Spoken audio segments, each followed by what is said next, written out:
हितगुजमध्ये आपलं स्वागत आहे। या विशेष कार्यक्रमातून आपण विविध आजारांविषयी आणि त्यांवरील उपचारांविषयी अगदी सखोल माहिती जाणून घेतो तज्ञ डॉक्टरांकडून। आज आपण विविध आजारांवर विना औषध विना शस्त्रक्रिया ॲक्युपंक्चर उपचार कसे केले जातात याविषयी जाणून घेणार आहोत आणि त्यासाठी आजच्या कार्यक्रमात सहभागी झालेले आहेत प्रोफेसर डॉक्टर PB लोहिया। नमस्कार डॉक्टर, कार्यक्रमात आपलं स्वागत आहे। डॉक्टरांची सुरुवातीला आपल्याला ओळख करून देते। खरं तर डॉक्टरांची ओळख करून द्यायलाच नको, इतके ते प्रसिद्ध आहेतच। डॉक्टर PB लोहिया हे ॲलोपॅथी डॉक्टर आणि ॲक्युपंक्चर स्पेशालिस्ट आहेत। इंडियन अकॅडमी ऑफ ॲक्युपंक्चर सायन्सेसचे चेअरमन ते आहेत। वर्ल्ड असोसिएशन ऑफ चायनीज मेडिसिनचे वाईस चेअरमन आहेत ते। तसंच कोविड टास्क फोर्स आयुष महाराष्ट्रामध्ये सदस्य म्हणूनही त्यांनी काम केलेलं आहे। Best acupuncture teacher award, physician of the century international award अशा अनेक राष्ट्रीय आंतरराष्ट्रीय पुरस्कारांनी त्यांना आजवर सन्मानित केलेलं आहे, गौरविण्यात आलेलं आहे।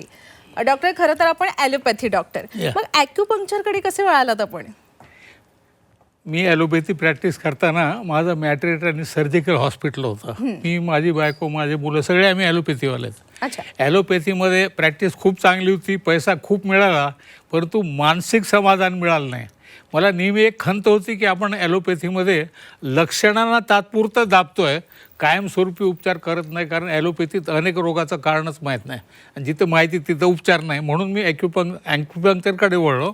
ॲक्युपंक्चरमध्ये आम्ही रोगाचं मूळ शोधून उपचार करू शकतो, त्यामुळे एक मानसिक समाधान मिळतं की रोगाचा मुळासकट उपचार केला आपण। अच्छा, पण डॉक्टर, इतर उपचार पद्धती ज्या आहेत त्यांच्यापेक्षा ॲक्युपंक्चरचं विशेष काय महत्त्व आहे? सगळ्यात विशेष महत्त्व म्हणजे इट इज द ड्रगलेस थेरपी। कुठल्याही औषधाचा आम्ही उपयोग करत नाही। आता औषधाचा उपयोग नसल्यामुळे आता ॲलोपॅथीत जे औषधं आम्ही वापरतो हे केमिकल असतात आणि केमिकल हे किडनीमध्ये फिल्टर होतात आणि लिव्हरमध्ये मेटाबोलाइज होतात, त्यामुळे त्याचा साईड इफेक्ट असतो। याच्यात औषध काहीच नसल्यामुळे साईड इफेक्ट काहीच नाही। ॲलोपॅथीच्या बऱ्याचशा औषधामुळं किडनी आणि लिव्हरवर परिणाम होतो, दुष्परिणाम। डॉक्टर, आपल्याला बरं नाही वाटलं की आपण तुमच्याकडे, म्हणजे आम्ही तुमच्याकडे येतो, डॉक्टरांकडे जातो इतर, आणि ते औषध देतात आणि मग ठणठणीत आम्ही सगळे बरे होतो। आपण म्हणते की विना औषध उपचार करता, हे कसं शक्य आहे बरं? हा प्रश्न चांगला आहे, कारण काय असतं की क्लिनिकवर दवाखाना नावाचा बोर्ड असतो, म्हणजे दवा खाल्ल्याशिवाय आपण नीट होत नाही, हे आमच्या डोक्यात घुसवलं गेलेलं आहे। ॲक्युपंक्चरप्रमाणे आपल्या शरीरामध्ये 14 मेरिडियन असतात। पाईपलाईनमधून जसं पाणी वाहतं तसं या 14 मेरिडियनमधून आपल्या शरीरातील ऊर्जा प्रवाहित होत असते। त्याच्यात काही कारणाने अडथळा झाला तर जिथे एनर्जी जात नाही तिथे पॅरालिसिस आहे, झिंजिण्या येणं असे प्रकार होतात, आणि जिथे एनर्जी साचून राहते तिथं पेन होतो। आपलं शरीर हे पंचमहाभूतावर आधारित असतं। पंचमहाभूतात काही इम्बॅलन्स निर्माण झाला तर आपल्याला सिस्टमिक डिसऑर्डर म्हणजे फुफ्फुसाचा विकार, हृदयाचा विकार, किडनीचा विकार असे विकार होऊ शकतात। तर ॲक्युपंक्चरमध्ये आपण जिथे अडथळा निर्माण झाला आहे तो अडथळा दूर करतो। जसं समजा सडकेच्या खाली पाईपलाईन असते, पाईपलाईन ब्लॉकअप झाली तर आपण काय करतो, रस्त्यावरचं मॅनहोल खोडून त्याच्यात एक काठी घालतो आणि हलवतो, तो ब्लॉक निघून जातो।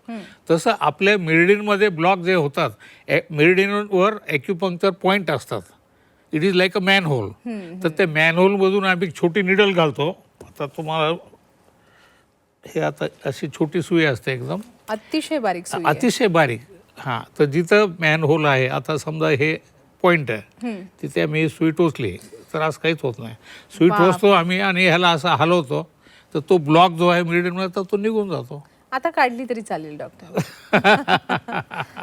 त्यामुळे विना औषध उपचार आम्ही सगळ्याच रोगाचा करू शकतो। सगळ्यात महत्त्वाचं म्हणजे तुम्ही मगा विचारलं घ्यायचं वैशिष्ट्य काय, याच्यात आम्ही रोगाचं मूळ शोधू शकतो। पेशंटची आम्ही नाडी परीक्षा करतो, जीभ तपासतो, आणि आता लेटेस्ट टेक्निक आहे, कॉम्प्युटरवर पूर्ण बॉडी चेक केली जाते की प्रत्येक ऑर्गनमध्ये आणि मेरिडियनमध्ये किती ऊर्जा आहे। त्यामुळे आज काय प्रॉब्लेम आहेत त्याचं कारण आणि भविष्यात काय होऊ शकतं ते आधी कळतं आपल्याला, आणि आपण ते प्रिव्हेंट करू शकतो। अच्छा, बरं, ज्या इतर पद्धती असतात त्याच्यामध्ये रोगाचं जसं निदान केलं जातं तसंच ॲक्युपंक्चरमध्ये केलं जातं का? नाही, मी सांगितलं ना, आता आम्ही पेशंटची जीभ पाहतो, नाडी पाहतो। ते जरा सविस्तरपणे सांगाल? पेशंटची जीभ टंग पण डायग्नोसिस. मग जिभेवरून कसं कळतं तुम्हाला की त्याचा आता आजार? ते शिकल्या जे शिकेल त्याला कळेल ना. तुम्हाला काय नाही, इथे सांगणार तुम्ही एका मिनिटात. आम्हाला सांगा ना आपल्या प्रेक्षकांना. पंचमहाभूतातली जी एनर्जी असते जिभेवर रिप्रेझेंट केलेली असते. तर जीभ पाहून आम्हाला कळतं की कोणत्या ऑर्गनमध्ये एनर्जी कमी आहे, कोणत्या ऑर्गनमध्ये जास्त आहे. नखं पाहतो आम्ही, नखावरून आम्हाला एनर्जी कळते. पेशंटची नाडी पाहतो आम्ही, 12 नाड्या पाहतो. प्रत्येक मेरिडियनमध्ये एनर्जीसाठी एक नाडी असते आणि कॉम्प्युटरवर पूर्ण बॉडी चेक करतो, त्याच्यात ग्राफ येतो. अच्छा, जेव्हा एखाद्या व्यक्तीच्या चेहऱ्यावरून लकवा जातो म्हणजे अर्धांग वायू होतो, त्याच्यावर या acupuncture मध्ये कसे उपचार उपलब्ध असतात? लकव्यासाठी तर खूपच चांगलं आहे ॲक्युपंक्चर. लकवा व्हायचे 2 मुख्य कारण असतात. एक तर ज्यांना ब्लड प्रेशरचा त्रास आहे, कोणाशी भांडण झालं किंवा औषध घ्यायचं विसरलं, जर वरचं म्हणजे सिस्टोलिक ब्लड जर शूटअप झालं ब्लड प्रेशर, तर मेंदूमधली रक्तवाहिनी ब्रेक होते, रप्चर होते आणि मेंदूमध्ये रक्तस्राव होतो आणि अपोजिट साईडचा पॅरलिस होतो. दुसरं कारण म्हणजे आपल्या शरीरामध्ये रक्तवाहिनीत जर गुठळ्या निर्माण झाल्या तर ती गुठळी, ज्याला आम्ही थ्रॉम्बस म्हणतो ॲलोपॅथीत, ती रक्तवाहिनीला ब्लॉक करते आणि मेंदूच्या काही पार्टला रक्त पोहोचत नाही, त्यामुळे अपोजिट साईडचा लकवा होतो. हा पेशंट आमच्याकडे लगेच आला लकवा झाल्यावर, 1 दिवसात आला तर आम्ही 1 दिवसात 90% त्याला नीट करू शकतो. एका दिवसात? एका दिवसात. आणि 1 आठवड्यात आला तर 1 आठवड्यात 80% नीट होईल तो. पण हे जर उशिरा आले तर मग वेळ बरोबर आहे, बरोबर. माझ्याकडे हेमिप्लिजिया म्हणजे लकव्याचे तर आम्ही 1000 रुपये नीट केले. खूपच चांगला आहे. अच्छा, आणि अस्थमाचे सर? अस्थमा सुद्धा चांगला उपचार आहे. अस्थमामध्ये ॲलर्जी इज द कॉल. आणि दुर्दैवाने ॲलोपॅथीमध्ये ॲलर्जीला कायमस्वरूपी उपचार नाही, परंतु ॲक्युपंक्चरमध्ये ॲलर्जीला कायमस्वरूपी उपचार आहे. त्यामुळे ब्रॉन्कियल अस्थमा 80-90% लोकात 100% कायमस्वरूपी नीट होऊ शकतो आणि ते पंप घेत बसावं लागतं त्यांना, ते टाळू शकतो. अच्छा, बरं, आपण असं सांगता की आम्ही गुडघ्याचं ऑपरेशन सुद्धा टाळू शकतो. आजकाल जेव्हा आपलं वय वाढत जातं म्हणजे 60 रुग्ण येतात तेव्हा त्यांची गुडघेदुखी त्यांना हमखास होते आणि 60 पर्यंत वाट पाहायची गरज नाही. 35-40च्या नंतर हा गुडघ्यामध्ये लुब्रिकंट कमी होतो, म्हणजे जे वंगण असतं, ऑइल असतं, ते कमी होत जातं. That is part of ageing process. आता ॲलोपॅथीमध्ये आम्ही ऑइल वाढवू शकत नाही, म्हणून ॲलोपॅथीत आम्ही काय करतो, एक्सरे करतो आणि पेन किलरच्या गोळ्या देतो. पेन किलर म्हणजे काय की मेंदूला बधीर केलं जातं, पेन सेन्सेशन पोचत नाही. त्यामुळे पेशंटला गुडघा दुखतो पण त्याला कळत नाही. जसं घरात साप आलाय म्हणतो डोळे बंद करा, साप दिसणार नाही. पण दिसणार नाही असा तर चावणार नाही असं नाही आहे. तर ॲक्युपंक्चरमध्ये आपण गुडघ्यातलं वंगण वाढवू शकतो. वंगण वाढवू शकतो, त्याच्यामुळे ऑपरेशन 100% टाळू शकतो. अच्छा, पण त्याच्यामुळे तात्पुरता आराम येऊ शकतो की पूर्ण आराम येऊ शकतो? नाही, आपण आराम तर मिळणारच आहे, पण जर 2-3 महिने आम्ही उपचार करून ऑइल वाढवलं तर पुढे 5 वर्ष, 10 वर्ष, 15 वर्ष गुडघा चांगला राहतो.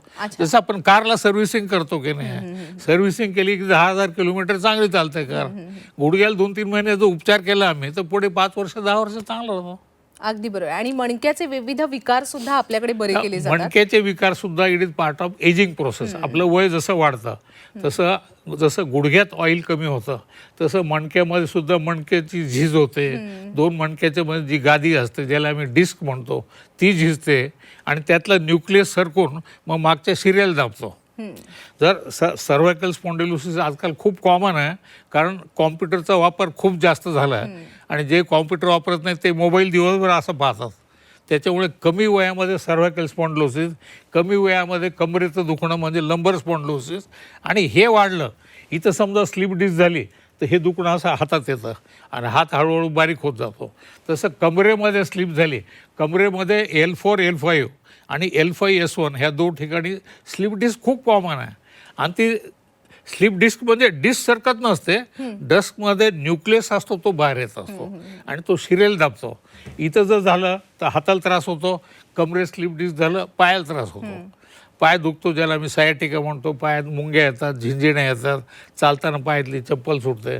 तर ॲलोपॅथीमध्ये आम्ही त्याला ऑपरेशन करतो कारण आम्ही लुब्रिकंट वाढवू शकत नाही आणि हे ऑपरेशन खूप रिस्की असतं. ऑपरेशनमध्ये आम्ही 2 मणक्यामध्ये जी गादी बाहेर आली ती गादी कापतो आणि मणक्याचा काही पार्ट कापतो. पण हे कापताना जर सिरियल धक्का लागला तर इथं जर प्रॉब्लेम झाला तर दोन्ही हात आणि दोन्ही पायाचा लकवा होऊ शकतो. कमरेचं ऑपरेशनमध्ये काही प्रॉब्लेम झाला तर दोन्ही पाय लुळे होतात आणि लघवी, संडास आणि सेक्स कायमस्वरूपी जातात. हे रिस्की असतं ऑपरेशन. ॲक्युपंक्चरमध्ये आपण जसं गाडीला सर्व्हिसिंग करतो की नाही, स्कूटरला, कारला, तसं आम्ही मणक्यामध्ये सर्व्हिसिंग करतो. त्यामुळे दबलेल्या शिरा मोकळ्या होतात. अच्छा, बरं, आपण मणक्याच्या विकारांबद्दल माहिती दिलेली आहे, गुडघ्याच्या विकारांबद्दल माहिती दिली आहे. संधिवातावर आपल्याकडे काय काय उपचार आहेत? संधिवात बऱ्याच प्रकारचा असतो. सगळ्यात जो कॉमन आहे त्याला म्हणतात रुमॅटॉइड अर्थरायटिस. हा जनरली 20 वर्षाच्या वरच्या लोकांना होतो आणि रुमॅटिक जो असतो तो कमी वयात होतो. तो रुमॅटॉइड अर्थरायटिस, ज्याच्यात ॲलोपॅथीमध्ये 70% लोकांत आर फॅक्टर पॉझिटिव्ह येतो. ॲलोपॅथीमध्ये त्याला आम्ही ऑटो इम्युन डिसऑर्डर म्हणतो.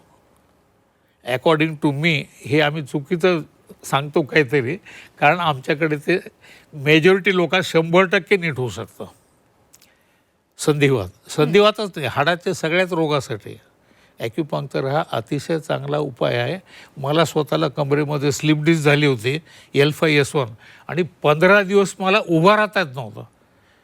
मी सगळ्या जगात फिरतो, कारण बऱ्याच देशात मी प्रोफेसर आहे. मी 100% चांगला विदाऊट ऑपरेशन. अरे वा, अनेक प्रेक्षक आता आपल्याशी संपर्क साधतीलच. बरं डॉक्टर, हे झाले सगळे हाडांचे विकार. हाडांबद्दल आपण सगळ्यांना शाश्वती दिलेली की विना ऑपरेशन आपण ठणठणीत होऊ शकतो. आजकाल आपले एक मोठा टक्का भारतीयांचा आहे जे मधुमेहाशी झुंज देत आहेत. मधुमेह आजकाल बाळांमध्ये सुद्धा पाहायला मिळतोय. मधुमेहावर आपल्याकडे काही उपचार आहेत? मधुमेह म्हणजे डायबिटीस हा 2 प्रकारचा असतो. टाईप 1 ज्याला मी इन्सुलिन डिपेंडंट डायबिटीस म्हणतो. त्याच्यात ॲक्युपंक्चर ॲलोपॅथीप्रमाणे इन्सुलिन तयारच होत नाही आणि म्हणून इन्सुलिन डिपेंडंट असतो. आणि दुसरा टाईप 2 म्हणजे हा खानदानी असतो, वंशपरंपरा, जो जनरली 35-40च्या वरच्या नंतर होतो. हा अनुवंशिक असतो. आता हा अनुवंशिक असल्यामुळे हा कायमस्वरूपी जाईल असा दावा आम्ही करत नाही, परंतु ॲक्युपंक्चरने आपण शरीरात इन्सुलिन जास्त सिक्रीट करावं शरीराने हा प्रयत्न करू शकतो. सगळ्यात महत्त्वाचं म्हणजे काय की डायबिटीसमध्ये बऱ्याच लोकांना किडनी खराब होते, नेफ्रोपॅथी म्हणतो आम्ही, किंवा काही लोकांचा डोळ्याचा पडदा खराब होतो, काही लोक इम्पॉर्टंट होतात, काही लोकांना पायात झिंजण्या येतात, बधिरपणा येतो, त्याला न्यूरोपॅथी म्हणतो, डायबिटिक न्यूरोपॅथी. ते नेफ्रोपॅथी, न्यूरोपॅथी, रेटिनोपॅथी हे जे वेगवेगळे कॉम्प्लिकेशन आहे हे टाळण्यासाठी ॲक्युपंक्चर हा एकदम चांगला उपचार आहे. पण मधुमेहावर कसे उपचार केले जातात ॲक्युपंक्चरने? कसे म्हणजे सुयांच्या माध्यमातून? सुयांच्या माध्यमातून? हा, सुयाच्याच माध्यमातून. अच्छा, काही पॉइंट असतात की त्याला आम्ही हे केलं तर पॅन्क्रियाज इन्सुलिन तयार करतात. बरं डॉक्टर, आपण म्हणालात की मधुमेहामुळे एक अवयव आपला पोखरत जातो. काही जणांच्या डोळ्यांच्या पडद्याला सुद्धा त्रास होतो. रेटिनोपॅथी म्हणतो. ज्यांना मधुमेह नसेल त्यांना सुद्धा डोळ्यांचे काही विकार असेल तर त्याच्यावर सुद्धा आपल्याकडे उपचार आहेत? माझ्या अनुभवाप्रमाणे ॲलोपॅथीत आम्ही जे केमिकल खातो, मी मगाशी सांगितलं की लिव्हर आणि किडनीवर दुष्परिणाम होतात. अकॉर्डिंग टू ॲक्युपंक्चर लिव्हरची एनर्जी डोळ्याच्या पडद्याला आणि ऑप्टिक नर्वला जात असते. त्यामुळे ज्यांना डायबिटीस नाही आहे त्यांचं सुद्धा बाकीच्या गोळ्या खाल्ल्यामुळं किंवा इतर कारणामुळे त्यांची दृष्टी कमी होते, ऑप्टिक नर्व वीक होते किंवा डोळ्याचा पडदा खराब होतो, तो सुद्धा आम्ही ॲक्युपंक्चरने करतो ना. मी तर असं ऐकलंय की आपण ऐकण्याची क्षमता सुद्धा वाढवता लोकांची. नक्कीच वाढू शकतो. हे पहा, ॲलोपॅथीप्रमाणे नर्व डेड समजतो आम्ही. समजा एखादा आंधळा झाला, ऑप्टिक नर्व डेड झाली, बहिरा झाला, त्याची नर्व डेड झाली. ॲक्युपंक्चरमध्ये आम्ही त्याला डेड समजत नाही, आम्ही त्याला झोपलेली किंवा बेशुद्ध समजतो की ह्याला चिमटे काढले, टोचले तरी उठू शकते.